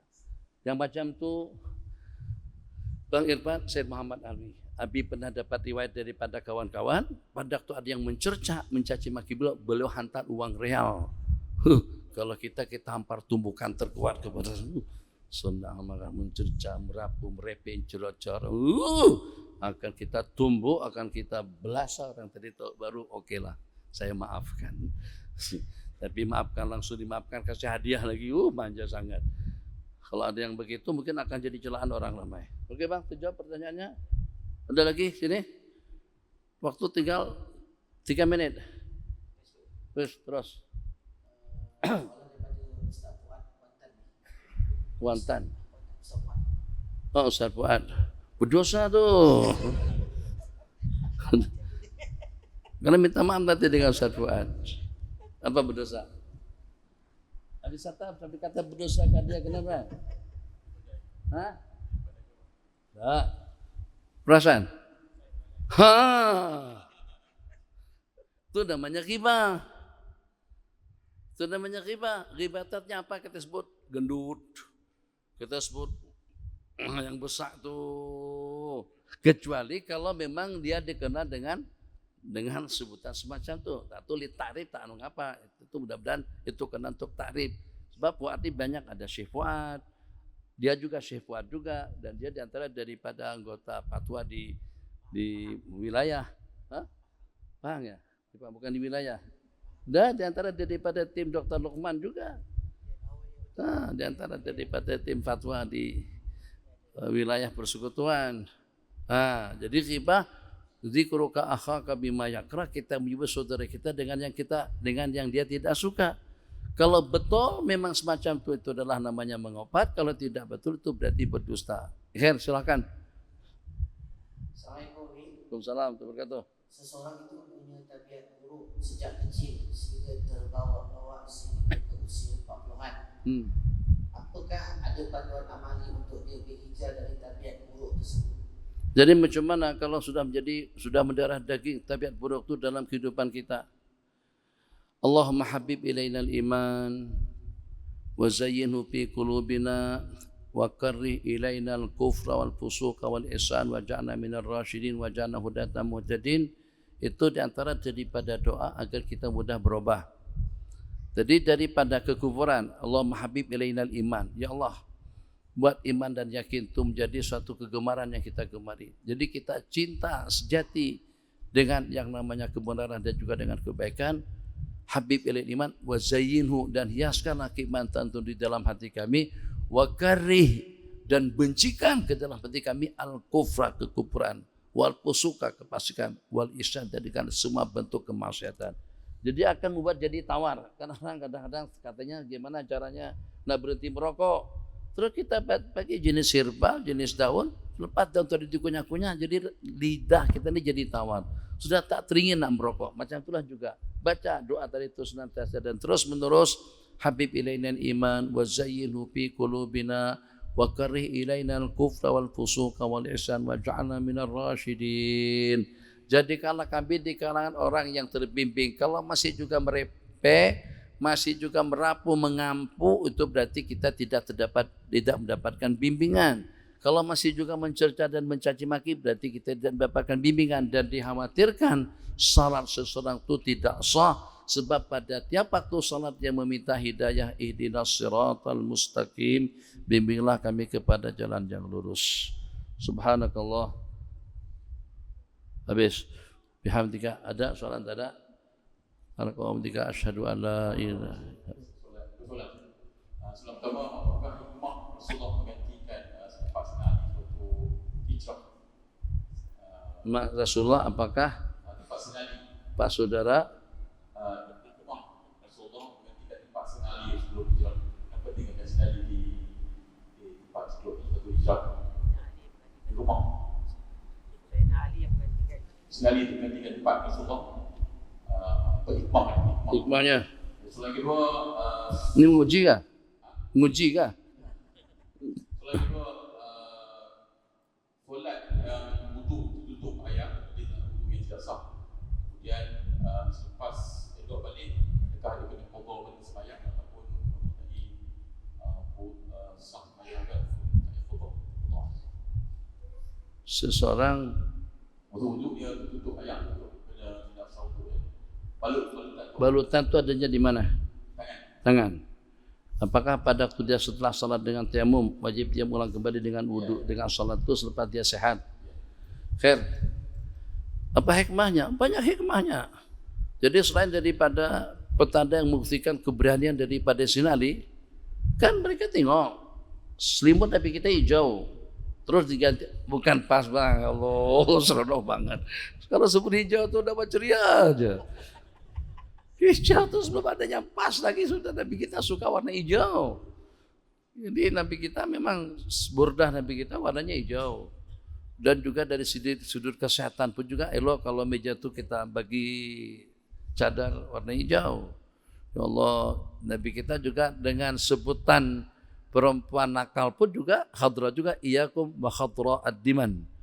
Qalu wa ma khadra ad-diman. Jadi khadra itu hijau juga, khadra ad-diman al-mar'atu al-su al-mar'atul hasna bil mambati su, perempuan cantik tapi daripada nasab keturunan yang tidak baik.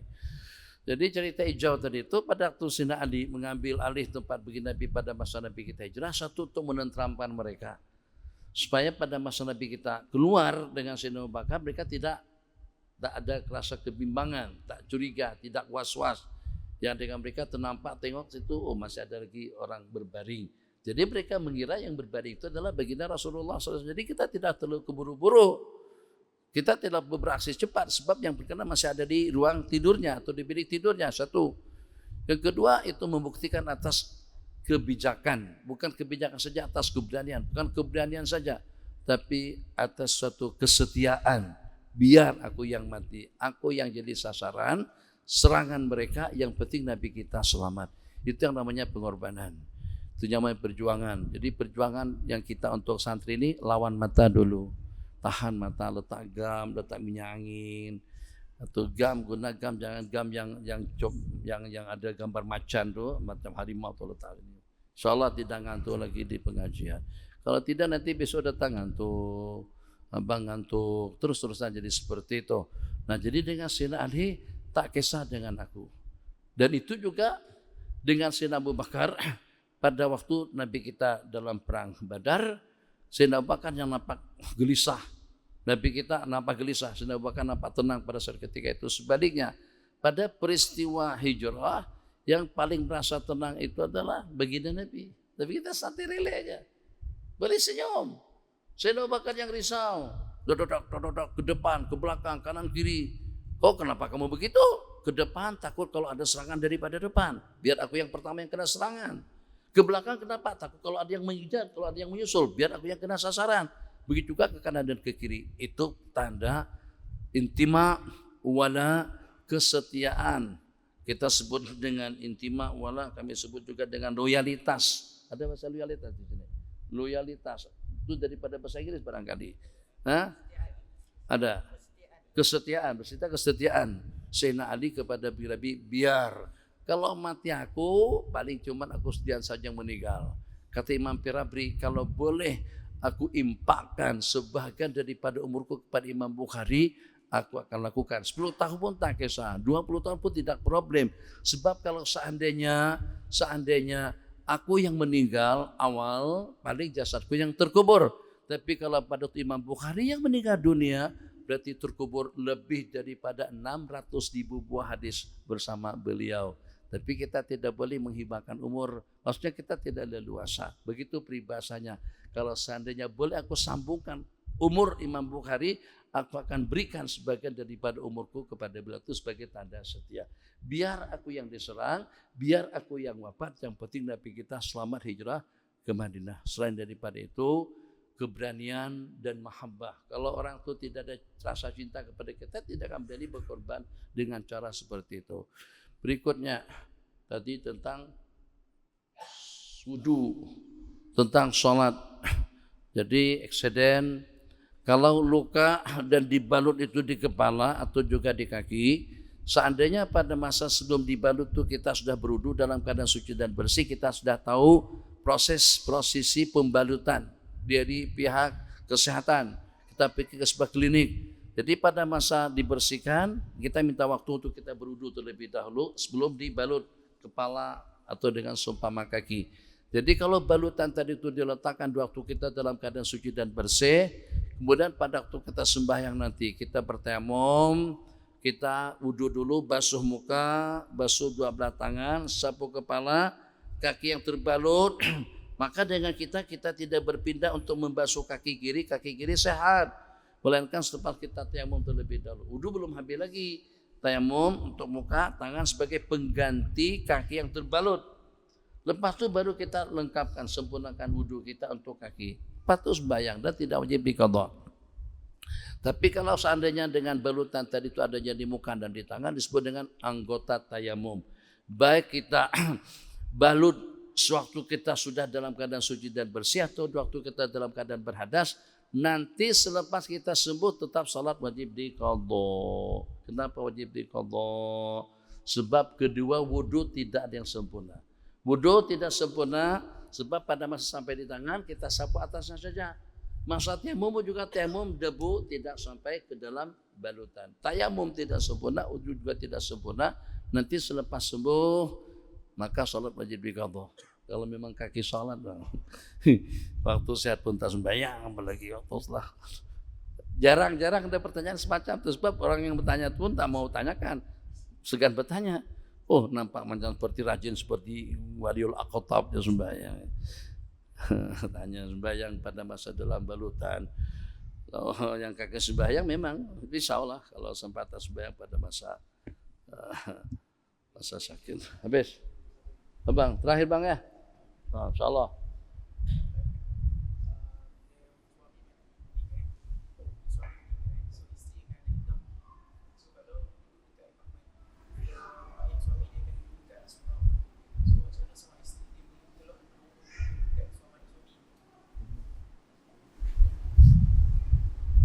Assalamualaikum. Waalaikumsalam. Bila kematian seorang suami, isteri akan ada tempoh iddah 4 bulan 10 hari. tak lebih kurang daripada rumah. Ya. Tapi kalau duduk di kawasan apartmen di mana mayat suami akan duduk dekat surau selama disimpan, bagaimana suami isteri itu boleh kena duduk dekat surau untuk tempat mayat suami? Pertama berkenaan dengan iddah. Iddah itu akan bermula daripada masa pengkuburan. Jadi tadi itu masih dalam prosesi untuk pemakaman. Suami disemayamkan di surau. Jadi kalau istri turun, apakah itu termasuk daripada perkara terlarang? Karena istri lagi sedang menjelang masa iddah. Iddah perempuan yang kematian suami 4 bulan 10 hari. Yang pada 4 bulan tersebut tidak boleh berihdad. Wajib berihdad. Tidak boleh bersolek, berdandan, berias dan juga tidak boleh berwangi-wangian. Satu. Kedua, tidak boleh keluar rumah. Selama 4 bulan 10 hari tidak boleh tinggalkan tempat kediaman yang telah diwariskan oleh suami. Atau tempat kediaman di mana suaminya meninggal dunia di tempat itu.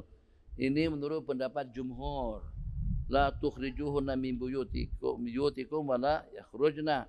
Kita tidak boleh usir mereka keluar. Kalau pada waktu berlaku perceraian, mereka juga tidak boleh keluar. Diusir tidak boleh.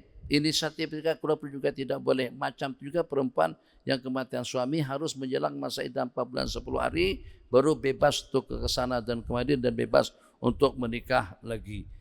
Ada pendapat kedua daripada ulama, pendapat Imam Atha, ayat itu mansukh yang memerintahkan sepanjang 4 bulan 10 hari perempuan harus berada di tempat kediamannya. Jadi boleh-boleh saja berpindah tempat, katakan suami meninggal di Pulau Pinang, mungkin dia orang Ipoh, dia terus patah balik ke Ipoh. Mungkin dia orang Selangor, dia patah balik ke Selangor. Jadi boleh menjelang masa iddah 4 bulan 10 hari tadi itu di Selangor. Itu pendapat Imam Atha. Imam Atha mengatakan boleh beriddah menjelang masa ihdad yang 4 bulan sebulan itu di mana saja. Mazhab kita macam mana? Tidak boleh. Kecuali kalau keperluan-keperluan yang tidak teratasi, anak tak ada, yang bantu tak ada, terpaksa dia harus turun rumah membeli belah untuk beli keperluan, itu boleh. Jadi karena ramai hampir 70 yang menjanda, berarti sejumlah 70 orang yang terbunuh di kalangan para sahabat. Tawanan 70 yang terbunuh 70. Maka Nabi kita izinkan kepada perempuan-perempuan yang para suami-suami mereka syuhada pada peristiwa Uhud, 70 orang perempuan janda setelah berakhirnya perang Uhud. Suami mereka syuhada fi sabilillah. Jadi mereka merasa gelisah, terus Nabi kita izinkan. Tak apa, di sebelah siang kalian berkerumun ya di rumah salah seorang daripada kalian simbang. Ada kawan, tidak sendirian di rumah. Tapi malam harus kembali ke tempat kediaman masing-masing. Jadi perempuan pada masa berihdad karena kematian suami, karena ditalak dengan talak raj'i atau dengan talak bainunah kubra oleh suami, maka pada masa itu boleh saja keluar untuk keperluan wajib, untuk menjarak kehidupan. Ada juga dengan perempuan, saya punya kebun, boleh saya menuai, memetik hasil daripada kebun saya waktu saya dalam keadaan iddah. Nabi kita bolehkan. Siapa tahu nanti kamu boleh bersedekah dengan hasil yang kau panen. Subhanakallahumma bihamdika asyhadu an la ilaha illa anta astaghfiruka wa atubu ilaik. Rabbana atina fid dunya hasanah wa fil akhirati hasanah wa qina adzabannar. Amin. Alhamdulillahirabbil alamin. Subhanakallahumma bihamdika asyhadu an la ilaha illa anta astaghfiruka wa atubu ilaik. Wassalamualaikum warahmatullahi wabarakatuh.